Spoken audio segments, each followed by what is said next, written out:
reka nongere mbaye ikaze ku ijambo ry'umwimerere. Karibu mbahaye ikaze ku ijambo ry'umwimerere. Jerome Muhirwa. Shalom Bashem Elohim Eloheyi Avraham Yitzhak Yaakov Muhirwa ba Yeshua HaMashiach. Maze anachnu holchim lilochot hayom. Uyu munsi tugiye kwiga iki?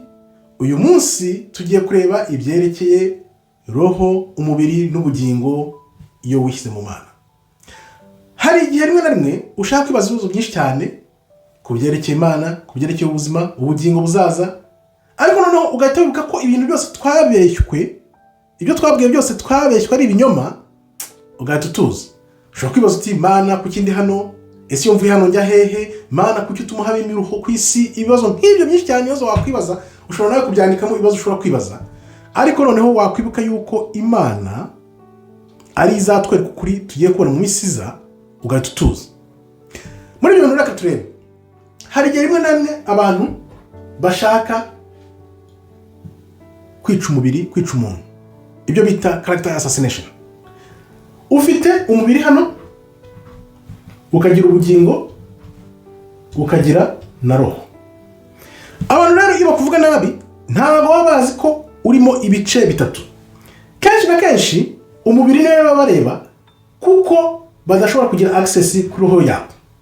Roho yawe igomba kuba iri kumwe n'Imana kugira ngo ibi bintu ubicike. Niyo mpamvu abantu bagambanira umuntu cyangwa bakakuvuga nabi, bakora ibishoboka byose kugira ngo kugushe, bikananirana kubera ko wamenye ibanga ry'uko Imana na roho iyo biri connected, biri kumwe, bihuje, biciye mu ijambo, ukanyura mu ijambo, rya jambo rikaguhuza n'Imana. Niyo mpamvu binanirana, abantu bakibaza impamvu bitari gukunda.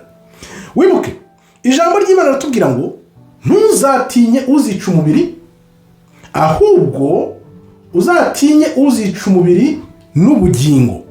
Nukuvuga ngo bwa bwonko bwawe, ya mitekerereze yawe, abantu baharanira kuvuga nabi kugira ngo bagukore ku bwonko bwawe ugira ibitekerezo bibi, noneho hakavamo bamwe biyahura, hakavamo bamwe bigirira nabi kubera kwitera icyizere n'icyo umwanzi bashaka.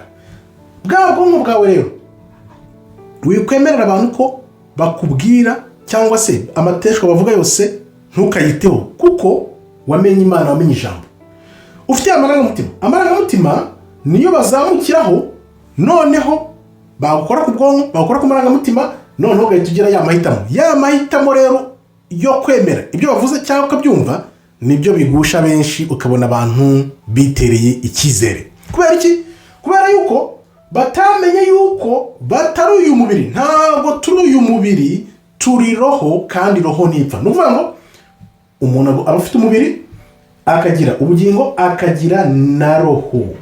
Niyo mpamvu rero iyo ugiye mu ijambo, ugahungira mu ijambo, wewe ufite ijambo, ugasabana n'Imana, nk'uko batubwira muri Yohana rimwe,